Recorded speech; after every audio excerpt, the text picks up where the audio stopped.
When a woman struggles with money, the world hands her a label. She's bad with money, she's a spender, she's scared of success, and she takes that label and she wears it like it is the truth about her soul. And in some homes, money was the war. Voices behind doors, the tight silence at breakfast in the morning. In other homes, it was the secret that nobody spoke about.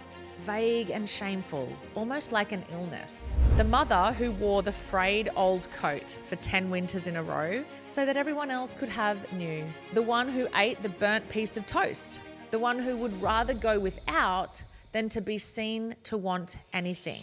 Money is something that men handle. The big decisions, the investing, the don't worry about that, babe. Maybe your dad did the finances. Maybe there was a sense that numbers was the man's domain. Welcome to Rich and Regulated, where women learn to build wealth in alignment and flow. I'm Jessica Soul. For over a decade, I've helped women create the lives of their dreams, and here I'll share how I build wealth, fast-track results, and reveal money truths that will blow your mind. Let's get wealthy. Hello, my love. Come and sit with me for a minute because we are going somewhere a little bit tender today, and I want to do it gently. I want to start, however, with something that might sting a touch, and I want you to let it because the sting is where the gold is. You did not learn how to handle money in a classroom. You learned it watching the woman who raised you. Before you could even spell your own name, you did not sit down one day as a grown woman and decide how you feel about spending. You did not consciously choose what happens in your chest when a big bill lands, or why you flinch before you buy the good olive oil, or why you can earn beautifully and still feel like it could all vanish by Friday. None of that was a decision. It was an inheritance. You absorbed it the way you absorbed your mother's energy, just by being in the room. And here is the thing that nobody tells you. You are still running it today. In your actual bank account as a 40-something-year-old woman with her own income and her own life, you are quietly, faithfully executing a program that was installed into you decades ago by a woman who was doing her absolute best with what she got handed to. So today we are going to find that program. We're going to name it, look at it in the light, thank it, and then if it's costing you, we're going to hand it back. Not in anger, but with love, because this was never about blaming your mum. So stay with me and you will see exactly what I mean. So let me name the real problem first, because most people get this completely backwards. When a woman struggles with money, the world hands her a label. She's bad with money, she's a spender, she's scared of success, and she takes that label and she wears it like it is the truth about her soul. And I want you to know you're not bad with money, babe. You are loyal to a script you never even agreed to read. And this is the reframe. It's not a character flaw, it's a loyalty. Somewhere deep down, your nervous system decided that to belong, to be safe, to be one of the women in your family, you had to feel about money the way they felt about money. And you have been honoring that contract ever since, without ever really reading the fine print. And so let's read it together. There are a handful of money scripts that get passed down the female line, and I want you to listen for the one that you may think is yours. So the first is how she talked about wealthy people. So think back. When a rich person came up at the dinner table, what was the energy? Was it they probably did something dodgy to get that money? Was it money changes people? Was it the little tightening, the suspicion, that quiet sense that wealthy are somehow not quite good people? Because if you grew up hearing that, then here is what your clever, loyal little brain did. It decided that staying broke-ish was how you stayed good. And now, as an adult, every time you get close to real money, you feel a strange resistance and you cannot explain it. And babe, this is not even self-sabotage, my love. That is you protecting your goodness as a little girl, exactly like you were taught.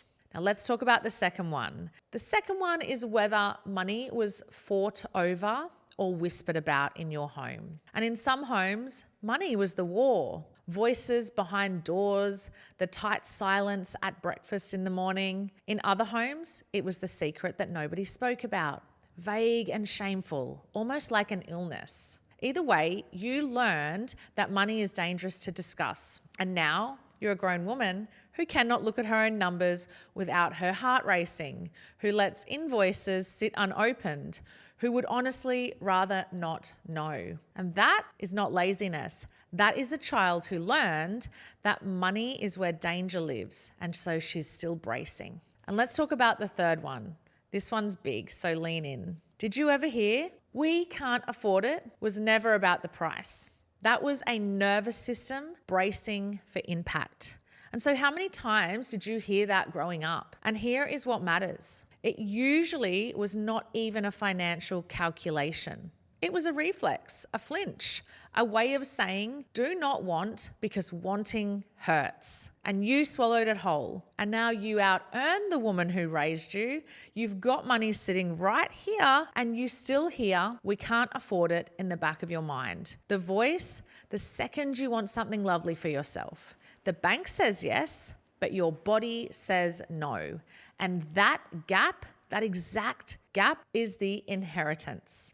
And then, my favorite one, there is the martyrdom. Oh my gosh, this one runs so deep in women I work with. The mother who wore the frayed old coat for 10 winters in a row so that everyone else could have new. The one who ate the burnt piece of toast. The one who would rather go without than to be seen to want anything. And babe, your mum did it with love, genuinely. But what she modeled without ever meaning to was that a good woman is one who sacrifices, that your job is to come last, that wanting for yourself is a kind of selfishness. So now, as an adult, you can spend freely on your kids or on your partner, on a gift for a friend, but the second it's for you, the guilt arrives like clockwork. And you are not generous or bad with yourself. You are her daughter running her code. And here's the real reason you feel guilty every time you spend money on yourself. And it has nothing to do with money.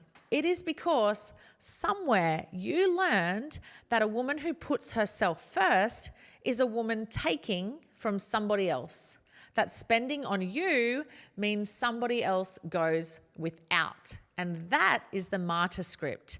And it is one of the most expensive things you can inherit because it keeps you small while everyone around you is fed. And then there is one more. And for a lot of us in this audience, it is right at the root. Money is something the men handle. The big decisions, the investing, the don't worry about that, babe. Maybe your dad did the finances. Maybe there was a sense that numbers was the man's domain and a good woman trusted in him and stayed out of it. And so here you are, sharp, capable, running your own business, and yet there's still this little part of you waiting for permission, a part of you that defers, that assumes someone else will understand it better than you. And babe, that is not a lack of intelligence. You're wildly intelligent.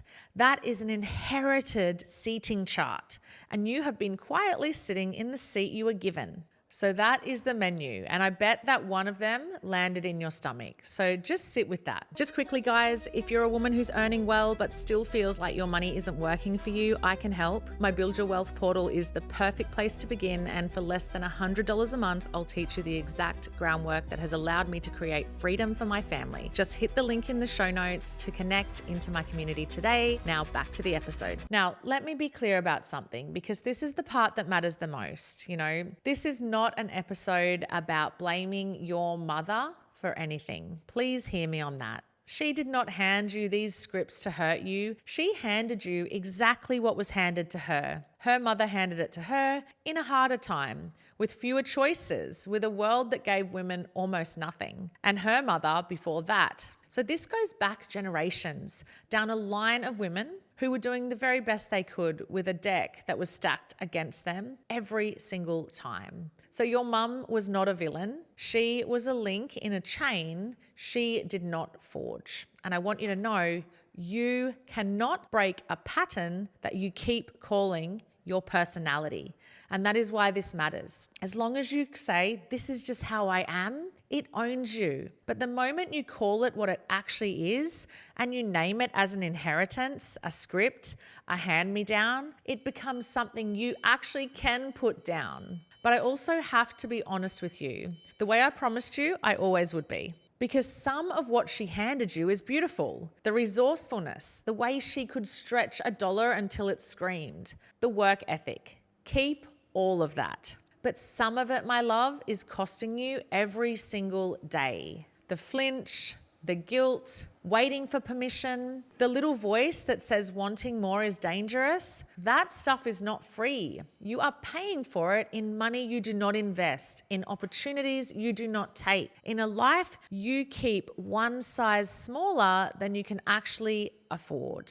Now, here is the objection, because I can feel it in you because I have felt it in me. You're thinking, but what if I want more than my mum had? Doesn't that make me ungrateful? Doesn't it feel like a betrayal of her, of where I came from, of everything she went without? I want to hold this with you for a second because this is real and it's quite tender and it's not a stupid feeling to have. That feeling of disloyalty to your mother is genuine. When you reach for a bigger life than the woman who raised you, a part of you feels like you're leaving her behind. Or worse, judging her. But turn it over. Really turn it over.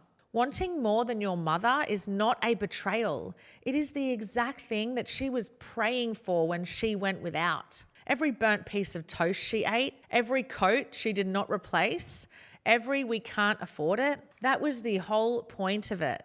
It was so that you could have more, so that you would not have to go without. And a mother who sacrifices is sacrificing towards something. And that something is you living bigger than she ever got to. So when you play small to stay loyal to her, you're actually not honoring her sacrifice. You're wasting it. The most loyal thing you can possibly do, the thing that actually completes her work as a mother, is to take the more she was reaching for and to live it all the way out loud. Let me tell you, the kind of woman I see all the time in this work, she comes to me sharp, successful, money in the bank, and absolutely frozen when it comes to growing it. And when we trace it back, we find the kitchen table 35 years ago, a mother whispering about the electricity bill. And the moment the woman sees it, she sees that the fear is not hers. It belongs to that frightened younger woman at the table. Something in her exhales, because she realizes she's not broken. She is just carrying someone else's weather. And you can put that weather down. So how do you actually hand it back? Because naming it is not quite enough. You actually have to do something with it. Let me give you these 3 steps. They are simple, but do not mistake simple for small. There are 3 things you do to hand a money script back. And you can do all 3 this week. The first one is you name it out loud. Out loud, not just in your head. You say the belief that wanting for myself takes from others, that this is my mother's, not mine. And naming it out loud does something the thinking does not. It actually separates you from it. It pulls it on the table in front of you instead of living inside of you as a truth. Now, the second one is you thank it. And I know that sounds a bit strange, but this is the part that most women skip. And it's actually the part that works the best. You thank the script. You say thank you. You kept my mum safe. You got her through a time I cannot even imagine. You were protection once. Because it was. It was love and survival dressed up as fear. You do not heal the thing by hating it. You heal it by honoring what it was. And the third one, the big one, is you choose a new line, a new script. You say it out loud. It stops with me. You decide on purpose what you're going to model instead. Because here is the part that should make the hair on your arms stand up. You're a mother now, or an aunt, or the woman, the younger ones in your life are watching. And right this second, whether you have chosen it or not, you are installing a script in someone smaller than you. Every time they watch you flinch at the price, or hand the numbers over to a man, or feel guilty for buying themselves something good, those kids are absorbing it. the way you absorbed yours. And the cycle does not end when she stops. It ends when one woman in the line finally turns around and chooses differently. And that woman gets to be you. You get to be the link in the chain who turns around and says, the inheritance stops here and a new one starts. You get to be the great grandmother that the women in your family talk about in 80 years as the one who changed everything. And that is not delusional, my love. That is true. And the delusion of seeing yourself that way is exactly the strategy that makes this real. What you assume is yours becomes yours. And that includes a whole new lineage of women who feel safe with money because you decided they would. And so here is your takeaway. The one thing I want you to actually keep from today. Do not try and fix everything. Just do this. Name one money belief that is hers, not yours. Just one. The one that landed in your stomach earlier in this conversation. Write it on a piece of paper and underneath it, write whose it actually is and what it cost her, and then write what it's costing you. Then write the new line. That is the whole exercise. That is how the lineage starts to turn. Thank the script, thank it for keeping her alive, and then hand it back at the door because it was never yours to carry. And if today cracked something open and you want to keep going, and if you actually want to build the financial confidence that your mum never got the chance to, this is exactly what we do inside of Crypto for Women. It is a room where we take all of this, the inherited fear, the waiting for permission, the sense that this world belongs to someone else, and we replace it with a real understanding, real ownership of your money, in your name, with your hands on it.